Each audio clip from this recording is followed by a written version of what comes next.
Assalamualaikum warahmatullahi wabarakatuh. Alhamdulillahil mubdil mu'id, al-fa'alu lima yurid, alladhi khalaqal khalqa faminhum syaqiyyu wa sa'id. Fahadha qarrabahu li hadratihi wa hadha ashqahu fahuwa ba'id. Asyhadu an la ilaha illallah wa asyhadu anna Muhammadan abduhu wa rasuluh. Afdhalur rusuli wal 'abid. Allahumma salli wa sallim wa barik wa karrim ala habibina wa syafi'ina wa qurrati a'yunina Muhammad wa ala alihi wa sahbihi wa sallim tasliman katsira, amma ba'd. Nawadu ta'allum wa ta'lim wal ifada wal istifada wan nafa wal intifa' lillahi ta'ala. Rabbi shrah li sadri wa yassir li amri wahlul 'uqdatam min lisani yafqahu qawli, amin ya rabbal alamin. Ahlan wa sahlan, saya ucapkan selamat datang untuk para mitra HNI terbaik ya. Walaupun dari jauh nih, Pak Andika dari luar kota, Bu Is juga dari luar Surabaya, bukan ya Pak ya? Masuk dari Surabaya. Nah, insyaallah home sharing kita kali ini walaupun tidak terlalu lama ya, karena kesibukan akan memberikan kita motivasi lebih ya. Insyaallah kita akan ambil dari sisi spiritual, di mana kita ambil materi salah satunya dari sisi spiritual ini adalah tentang bagaimana kita berusaha senantiasa husnul khotimah dalam berjuang bersama Halal Network Internasional Herba Penawar Ibadah Indonesia. Baik khotul iman, husnul khotimah. Husnul khotimah di sini diartikan pungkasan sing apik kalau bahasa Jawanya, atau happy ending ya, kalau dalam bahasa Inggrisnya gitu ya. Dan kita selalu harus meminta kepada Allah, ya Allah biha, ya Allah bi husnul khatimah. Ya Allah, berikan kami husnul khatimah, akhiran atau akhir hayat yang baik. Lalu bagaimana kita sinergikan husnul khatimah ini dengan perjuangan kita di HNI HPAI ya. Menarik yang perlu kita perhatikan, kullu nafsin dha'iqatul maut. Kan kita memulai di HNI dari diri kita sendiri, Pak. Ibda' binafsik, memulai dari diri kita sendiri. Bahwa husnul khotimah juga kita harus mulai dan kita usahakan dari diri kita sendiri. Ya. Di mana orang-orang pasti mati, kullu nafsin dha'iqatul maut. Tetapi cara mati dan bagaimana Anda mati itu yang menentukan kita. Sehingga wajar jikalau kita tidak boleh bersuudzon kepada seorang dalam urusan ubudiyah, dalam urusan jiwanya, ya kan? Karena ada orang beramalan-amalan ahli surga, tinggal sedikit lagi dalam umurnya lalu dia ternyata beralih ke amalan-amalan ahli neraka, lalu dia mati dalam keadaan amalan ahli neraka. Begitu juga sebaliknya, ada orang yang zahirnya adalah ahli maksiat, kita pun tidak boleh suudzon terhadap orang tersebut, adalah orang-orang yang akan mati dalam keadaan ahli neraka. Sehingga ada perkataan, bagaimana cara hidupmu begitulah cara matimu. Bisa jadi orang tersebut di akhir hayatnya mendapatkan hidayah. Contoh para penyihir yang dulu di zamannya Fir'aun. Mereka menjadi penyihir, dan penyihir itu bagian dari dosa besar. Ittaqu sab'al mubiqat. Takutlah kalian dalam 7 perkara dosa besar yang bisa menghancurkan. Satu di antaranya apa? As-sihir, sebelumnya syirik. Tetapi setelah masuk hidayah iman di dalam hatinya, dia langsung amantu bi rabbi Musa wa Harun. Mereka sujud, dan dia pun kalaupun mati saat itu disiksa oleh Fir'aun, maka dia dalam husnul khotimah. Mereka yang pilih, Pak. Karena nafsu kita Allah berikan ini, wa nafsi wa ma sawwaha fa alhamaha fujuraha wa taqwaha. Nafsu kita ada jalan kebaikan, ada jalan keburukan. Silahkan Anda pilih. Mau ke neraka ada jalannya, mau ke surga ada jalannya. Dan makhluk yang dipilihkan oleh Allah pilihan selain jin adalah manusia. Wa ma khalaqtul jinna wal insa illa liya'budun. Tujuan kita adalah beribadah. Dan kita menjadi orang-orang yang ahli ibadah. Dan bagaimana HNI ini bagian dari cara kita untuk menjalani hidup dengan husnul khotimah. Kira-kira dari mana? Satu, Pak, dari sisi kesehatan. Memang kalau kita mati, orang kadang mengatakan begini, kita tidak akan ditanya oleh malaikat, kamu mati karena kena diabetes atau kena asam lambung gitu ya. Enggak.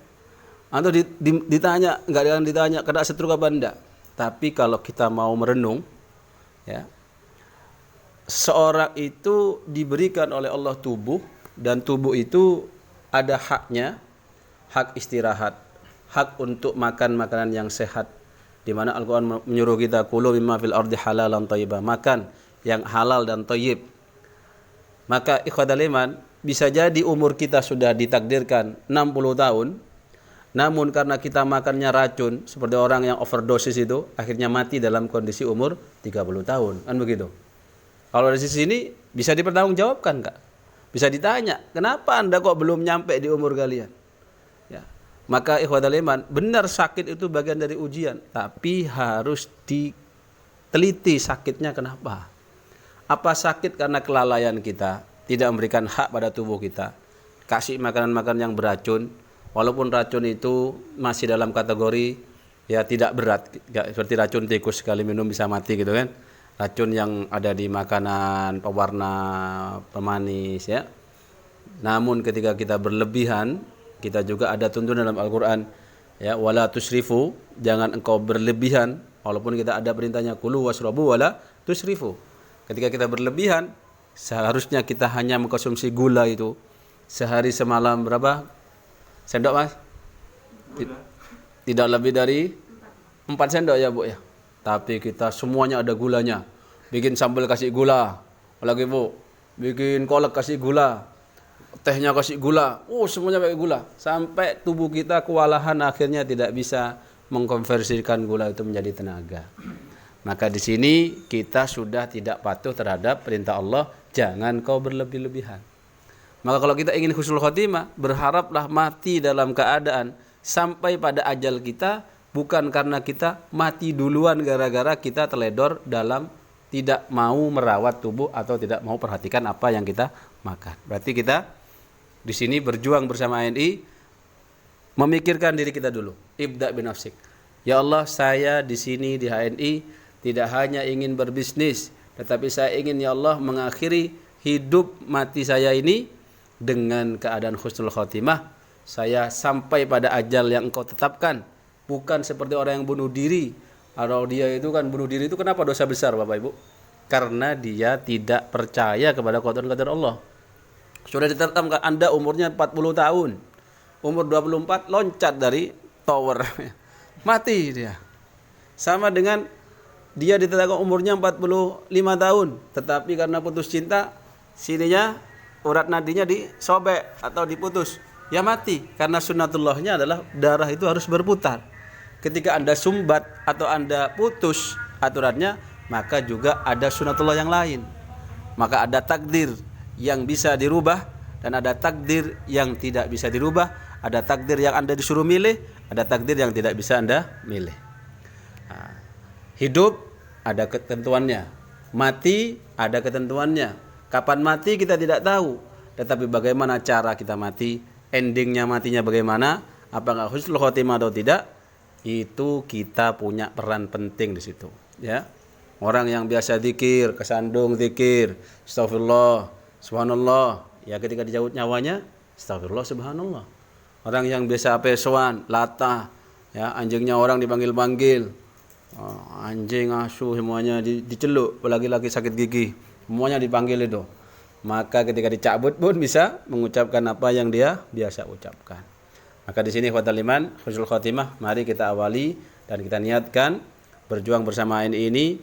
Ingin ya Allah, saya husnul khotimah dalam mengakhiri hayat ini dalam kesehatan saya. Sebagai bentuk syukur diberikan oleh Allah umur, jiwa, ya karena semuanya diberikan sama, Pak. Ginjalnya sama, paru-parunya sama, semuanya sama. Tapi bagaimana perlakuan Anda? Setiap tubuh punya waktu untuk istirahat. Waja'alna al-laila libasa waja'alna an-nahara ma'asha. Malam sampai disuruh tidur, istirahat. Bahkan tidur itu pun nikmat. Kalau diambil nikmat tidur itu, kita tidak akan bisa menikmati hidup ini. Ya kan? Ikhwatal iman, itu yang pertama. Yang kedua, husnul khotimah di sini kita artikan sebagai bagaimana kita juga mengusahakan, sebagaimana kita mencintai diri kita ini husnul khotimah, kita juga berharap orang-orang di sekitar kita bisa husnul khotimah. Dan proses Bapak Ibu, menuju husnul khotimah itu proses, ya. Saya dulu pernah nyuankan ponaan saya itu masih keluarganya Kiai Idris di Al Amin, mondok di sana. Ponaan tapi ini lain ibu, mbak saya lain ibu, ukhtun li'ab. Kemudian beliau nggak kerasan, belum sempat konsultasi dalam sama Kiai Idris, pengasuhnya Al Amin itu di Perenduan. Beliau memutuskan untuk boyong, Pak, untuk keluar dari pesantren. Hanya saya, Abah, nyuankan ini, nyabis ke Kiai, nyampaikan kalau ini ponaan kita, padahal dia diistimewakan di dalam itu. Lalu apa? Beliau mengatakan ini, itu nasihatnya saya dengar dan saya ingat sampai saat ini. Hidup itu harus husnul khotimah, katanya. Husnul khotimah itu ada jenjangnya. Jenjangnya misalkan kalau sekolah, TK lulus lanjut ke SD, SD lulus berarti lanjut ke SMP. Bahkan kalau sekarang kita SD-nya nilainya jelek pun kita akan bisa masuk ke SMP yang grade-nya tinggi, gitu kan?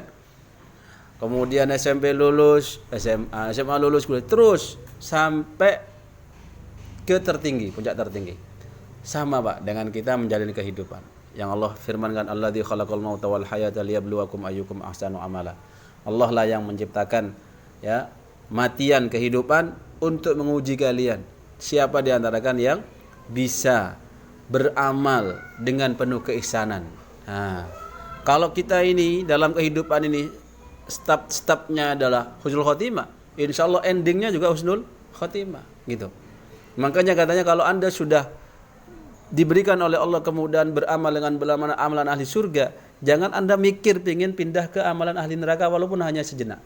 Takut kena hadis tadi itu. Kan kadang begini, saya kan biasa ahli masjid, gitu. Pingin coba ke diskotik itu, pingin tahu rasanya itu, pingin tahu sekali itu. Pas sekali itu ajal Anda datang. Naudzubillah itu. Makanya biasanya anak baik itu kalau di pondok ngelanggar sekali kena dia, gitu ya. Kena sama keamanan. Ada yang nggak pernah kena, langgar bolak-balik, ya, sampai dijuluki Gus dadaan, Gusdak, ya. Ya, Gusdak Pak Mui, nggak tahu kena pengurus, ya. Tapi bersyukur itu yang baik-baik itu, ya.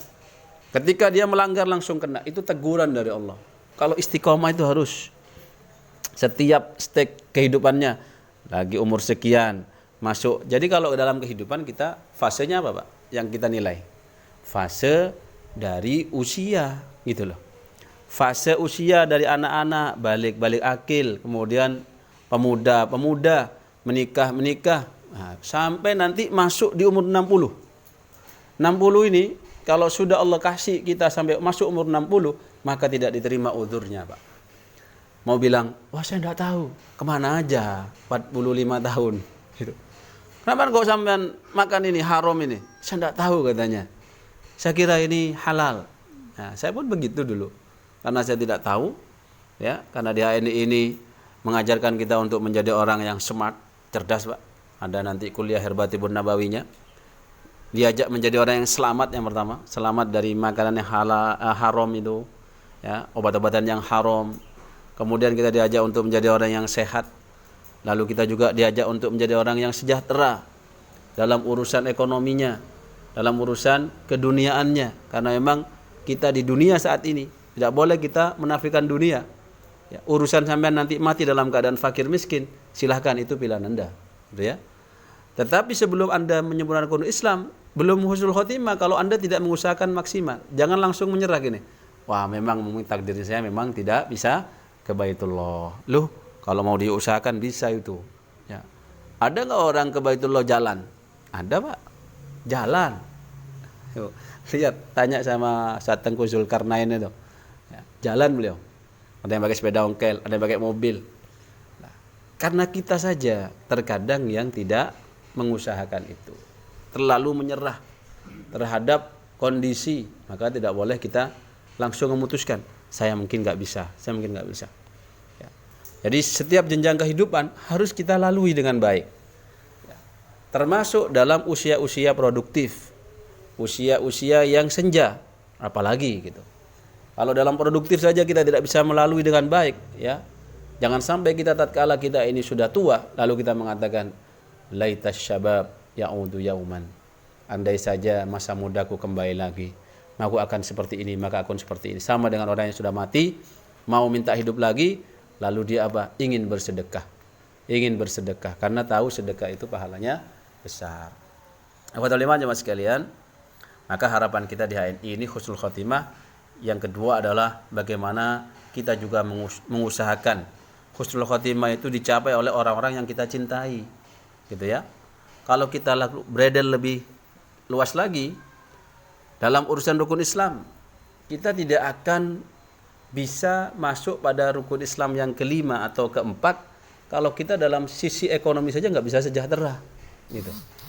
Jangan kita beralasan begini, saya takut nanti kalau terlalu kaya itu nggak bisa tahajud. Nah, saya takut nanti kalau terlalu kaya itu nggak bisa jadi orang soleh. Kita lihat para sahabat Nabi, Sayyidina Utsman bin Affan yang rekeningnya sekarang masih ada itu. Terkadang kan orang itu orangnya sudah mati, ya rekeningnya mati. Yang repot orangnya masih hidup, rekeningnya sudah mati. Kenapa? Gak pernah diisi. Diblokir sama orang. Membagi data katanya. Ini luar biasa. Sayyidina Utsman bin Affan, beliau sudah meninggal dunia, rekeningnya masih ada, dan hasil dari apa yang dia wakafkan, beliaulah yang beli sumur sumur yang dipakai sampai saat ini, bahkan kebun kurmanya itu, dan hasil dari wakafnya itu dibangunkan hotel, masya Allah sampai sekarang Pak. Beliau juga hafal Quran, kalau qiyamul lail khusyuk bisa sampai khatam tahajudnya. Ya, kita ini ngeruwet, suki gak suki, qiyamul lail, tahajud gak tahajud. Wah, turu di kafe-kafe no. Penotok tedung ya. Habis isya langsung tidur, habis subuh baru bangun. Allah, terlalu itu Pak. Ya, terlalu. Mau husnul khotimah tapi tidak diperjuangkan. Walladzina jahadu fina lanahdiyannahum subulana. Kalau mau hidayah dari Allah perjuangkan, Pak. Saya tahu. Kan nenek saya itu katanya dia istiqomah, bangun jam 2, keluar dari tempat musholanya duha, langsung ke pasar. Luar biasa itu. Mbak saya nanya, "Nyanyi, sampean kok bisa kayak gitu, Nyi?" "Oh, ya awal-awalnya berat, Nak. Berat katanya. Saya kasih balsem mata saya katanya. Awal-awalnya. Kasih balsem, Mbak. Mbak, nenek. Istiqomah, luar biasa beliau itu ya. Puasanya istiqomah, ya Daudnya istiqomah. Bangunnya jam 2 itu sampai duha. Duha baru ke pasar, di sholat duha. Nah, ini, Pak. Dalam berjuang bersama ini, kita pingin kalau mimpi Anda sudah tercapai. Saya contohnya Pak ya. Saya kalau rukun Islam insya Allah tinggal zakat aja kurang banyak gitu ya. Sudah mulai zakat. Ya, haji sudah saya, walaupun dibayarin orang tua. Umroh sudah. Ya. Alhamdulillah. Ya, rumah tinggal ntar lagi lunas ini insya Allah. Mobil yang penting nggak kehujanan ada. Gitu. Sudah motor ada. Sudah selesai, mau mikir apa lagi saya? Ya, tinggalan. Tapi kalau hanya Anda bermimpi untuk diri Anda sendiri, itu namanya adalah muslim yang egois, Pak. Egois. Anda enggak mikirin nih saudara saya, nih umi saya, itu ustadz itu tuh saking bikin haji sampai kamarnya ditempelin Ka'bah. Ya, kapan ya bisa saya bantu? Kan gitu, Bu. Ya, kan belum daftar haji, sudah daftar haji semua, Bu? Belum haji semua? Belum. Daftar sudah? Ada yang nawarin tapi sistemnya itu Ustaz, nyicil gimana? Boleh tak seperti itu? Plus tak? Enggak. Dia kan normalnya aja, Bu, ikut normalnya saja. Tiap bulan kan sistemnya. Oh, ditalangi ya, ditalangi karena Ibu nggak punya modal 25 jutanya ya. Iya, ditalangi sama koperasi itu. Janganlah. Saya mau tanya selesai. Janganlah, jangan. Jangan. Saya dulu aja ketika mau dihajikan Umi ketika saya di Timur Tengah. Saya bilang, "Mi, kalau harus ngutang, apalagi ngutang bank, Mi, saya sudah konsultasi ke dosen saya, katanya, la labbaik wala sa'daik," katanya begitu. Wah, dia kan punya dosen dari Yordan. Saya bilang, "Dokter, Kev, kalau saya ke haji, uangnya dapat dari ngutang. Ini utangnya mungkin fihi riba, Kev ya nih. Hal ini nahsul alal hajj mabrur amla." Katanya dosennya itu, "La labbaik wala sa'daik." Tidak akan bahagia kamu dan tidak akan ditalbiyah oleh Allah. Waduh, sudah. Saya langsung nelpon umi saya. Kalau misalnya yang adakan itu Ya. Yayasan yang ini kayak Nurul Hayat gitu. Kalau tidak ada bunga, murni dia ingin bantu silahkan. Iya, yang Ya. berat di bunga itu. Tapi kalau ada bunganya, Tidak ada bunga, tapi kalau misalnya Ya. ada denda, jadi misalnya tidak bayar Ya, Bu. bulan ini, bulan depan ada lah itu kan. itulah dendanya itu apa pintarnya namanya? sekarang Ibu. Dendanya. Jadi sebenarnya kan Islam itu sudah innal halala bayyin wa innal harama bayyin wa bainahuma umurun mustabihat. Yang halal jelas, yang haram jelas, dan di antara keduanya adalah hal yang syubhat. Tapi karena cerdasnya orang sekarang, itu kalau riba katanya haram, kalau bunga ini harum. Bukan haram itu. Nah, bunga itu Bu dikasih jalan. Ada yang versi ini administrasi katanya. Di satunya ini adalah denda ya. Dan lain-lain ya Bu ya. Walaupun yang syariah katanya dendanya tidak menjadi keuntungan tapi untuk sosial, yang non syariah menjadi keuntungan pihak institusi. Yang jelas kalau belum mampu usahakan menjadi mampu. Jangan aja jangan ngereng motora pang tegai pang du tegeduk cepet mate. Ya Bu ya. Ya karena ruwet di hutang apalagi masa pandemi hutang banyak tertekan Bu. Ya, tertekan akhirnya tambah kurus cepat mati. Baik khotimah iman, maka husnul khotimah yang kita perjuangkan di sini adalah satu, husnul khotimah untuk diri kita sendiri dalam kesehatan kita.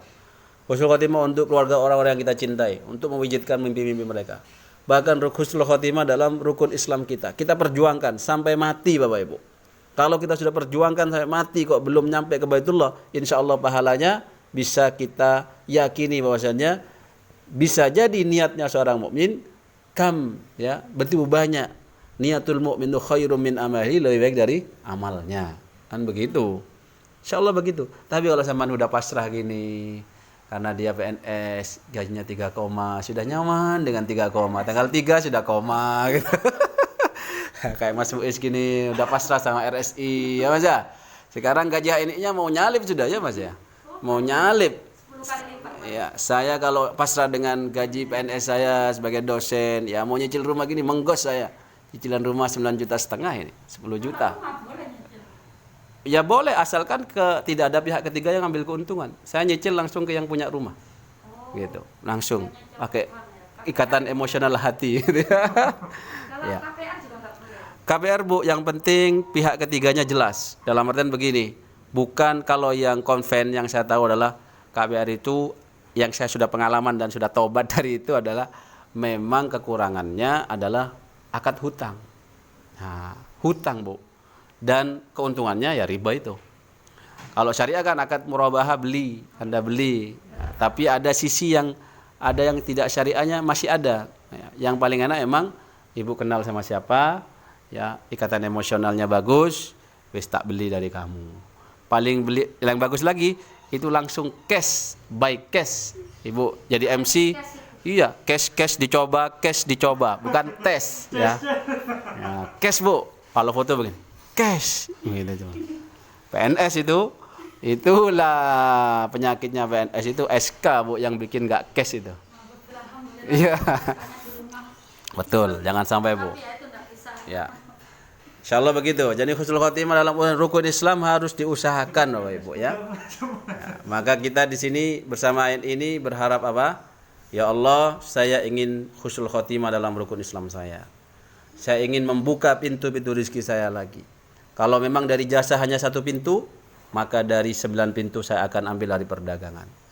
Saya ambil dari HNI. Berdagang juga diniatkan berdakwah, ya kan? Tidak memperdagangkan dakwah, tapi sebagaimana para wali songo menyebarkan Islam, dia menjadi saudagar lalu sambil menyebarkan akhlak-akhlak Islaminya.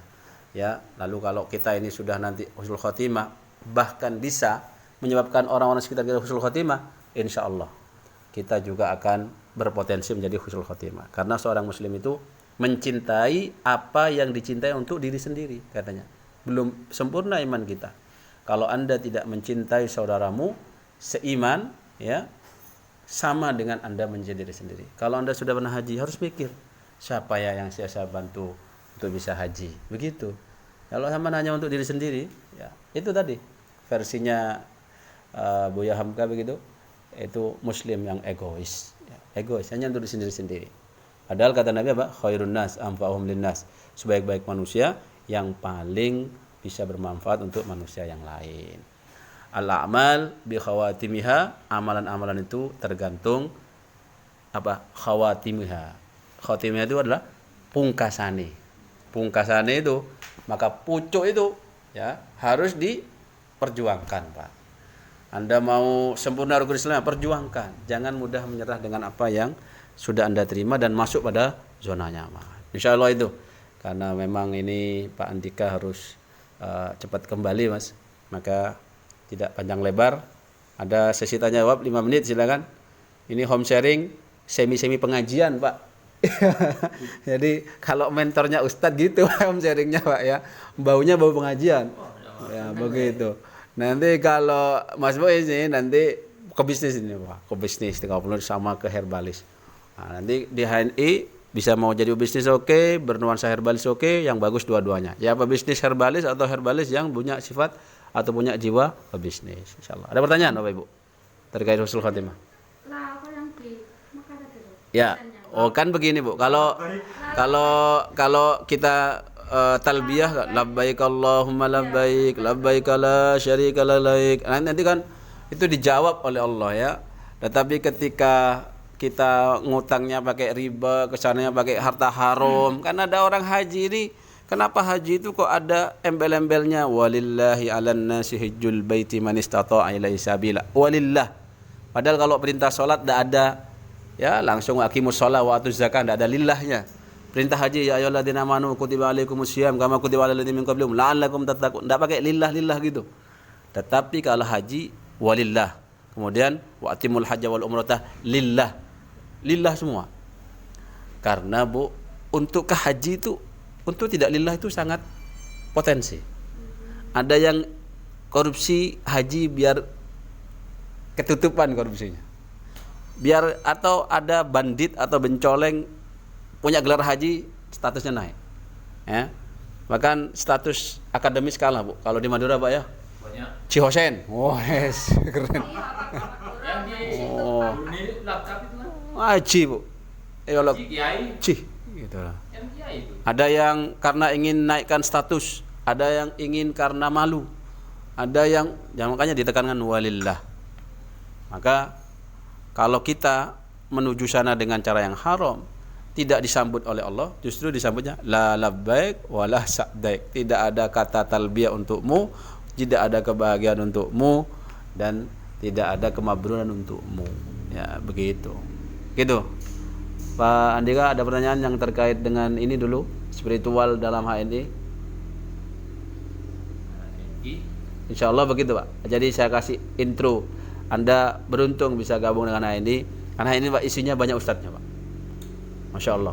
Nanti kalau panjenengan ikut acara-acara HNI dari pusat, termasuk ketemu dengan para leader-leader, ada juga yang sudah jadi DPR pusat, ada juga yang punya pesantren, ada yang ustadz, ya.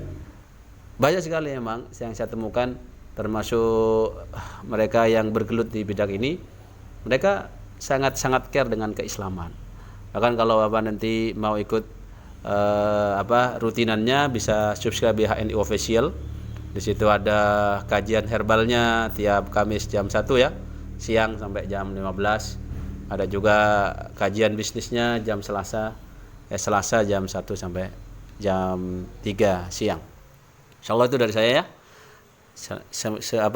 Sekali kita usahakan istiqomah.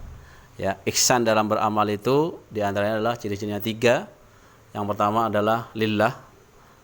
Alladzi khalaqal mauta wal hayata liyabluwakum ayyukum ahsanu amala.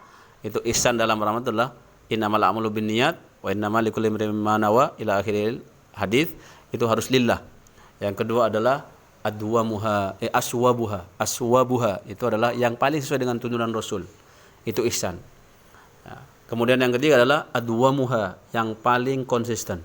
Adwamuha, konsisten itu kata Allah cakep sekali itu. Bahkan kata Rasulullah SAW dikatakan ya, ahabbul a'mal indallah, amalan yang paling Allah cintai adalah adwamuha, yang paling konsisten. Wa in qalla, walaupun sedikit, apalagi banyak.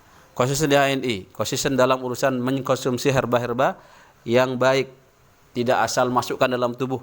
Karena kalau masukkan keliru dalam tubuh, nanti dagingnya tumbuh dari yang haram. Dan orang rata-rata Pak kalau travel umroh, kalau saya ngisi di KBH atau di umroh, yang saya tekankan adalah Bapak Ibu akan pergi ke tanah suci, tempat di sana tempat yang mustajabah. Jangan sampai doa Bapak Ibu tertolak. Kenapa? Karena Ibu tidak care dengan obat-obatan yang dibawa, ada kandungan babinya atau ada apa yang dipakai, ada najisnya. Lalu Ibu bakal ya Rob. Kata Nabi bagaimana menyikapi orang yang sampai berdebu. Perjalanan musafir itu kan di doanya mustajab. Tapi kata Nabi, gimana mau mustajab ya? Mat'amuhu haram, makanannya haram, wa masyrabuhu haram, minumannya haram. Bagaimana enggak haram? Dikit-dikit katanya darurat, batuk, pakai minum yang ada alkoholnya. Padahal belum sampai ada derajat darurat. Memang ada kaidah darurat tubihul mahdurat. Darurat menghalalkan apa yang haram. Tapi apakah Anda sudah sampai pada darurat? Apakah Anda tidak coba dulu? Mungkin ada jahe atau yang halal gitu kan? Ya, begitu. Itulah kalau Anda ingin memisahkan agama dari kedokteran itu repotnya di situ, Pak. Agama kita suruh berobat dengan halal kepada kalaupun itu nanti yang darurat. Kalau saya menempatkan medis yang sifatnya itu apa istilahnya ada alkoholnya atau apa itu darurat. Maka jangan ke darurat dulu kalau ada jalan ikhtiar gitu. Maka di sini ikhwatul iman kita tekankan nih karena Bapak aktif di travel itu yang akan diterapkan di jamaah. Ini penting, harus ada. Bahkan kalau travel itu bisa memperhatikan itu, Pak, kasih edukasi ke jamaah. Selain Bapak bisa menyerbakan produk halal ini, Bapak juga bisa menyampaikan dakwah. Pentingnya Anda beribadah ke tempat-tempat yang mustajab itu doanya tidak tertolak karena makanannya halal, minumannya halal. Bahkan kata Nabi, wa malbasu haram, pakaiannya haram. Pakaian haram bisa dari kulit babi, sepatu mahal dari kulit babi kadang. Ya kan? Tas mahal dari kulit babi, ketemang sabuk mahal dari kulit babi karena memang hormonnya dekat dengan manusia, lembut kulit babi itu. Nah, maka katanya fa'anna yustajabalah. Bagaimana mau diijabah oleh Allah? Saya kira itu ya, semoga semua dari kita yang hadir ini khususnya bisa mengakhiri hidup kita dengan husnul khotimah. Dalam urusan rukun Islam, ibadahnya, dalam urusan perjuangannya, dalam urusan tubuhnya sendiri juga husnul khotimah. Jadi mati itu mungkin hanya mati sakit kepala gitu. Dan itu mungkin memang ujian dari Allah ya. Sakit itu memang mungkin Allah langsung beri. Makanya orang Islam kan kalau sakit zikir, tobat, sholat bisa sembuh gitu ya, karena itu sakit, bukan yang sakit karena sampai merotoli kakinya Allah itu ya, sampai stroke, berkali-kali stroke, akhirnya sholat gak bisa sujud ya, usia 40 sudah rukuk gak bisa mapan gitu, ndeyeng ya. Usia 45 sujud gak bisa lama, padahal perlama sujudmu itu. Saya dulu ingat sama abah saya, lamain sujud dalam artian yang benar, nanti kamu suatu saat kalau sudah tua bisa gak seperti itu gitu. Padahal umur kita misalnya dicatat 60. Ya udah 60. Bahkan Bapak Ibu, sekarang ini ada fenomena baru. Umur-umur pemimpin-pemimpin yang soleh itu diperpanjang. Ya kan? Bisa Mahathir berapa? 90 tahun, masih sehat. Ya. Dan sahabat Nabi begitu Bapak Ibu. Ada usia 90 masih nikah perawan. Ya, 70 sudah menggeh gitu. Repot ini ya. Insyaallah begitu. Cukup ini dari saya, mohon maaf atas kekurangan. Terima kasih atas perhatiannya, semoga menjadi ilmu manfaat. Dan kedatangannya di sini menjadi majelis ilmu yang kita dari rumah ini dari Bangkalan diampuni dosa-dosanya setiap langkah, diangkatkan derajatnya. Begitu juga dari Margorejo dari sini, masya Allah. Wassalamualaikum warahmatullahi wabarakatuh.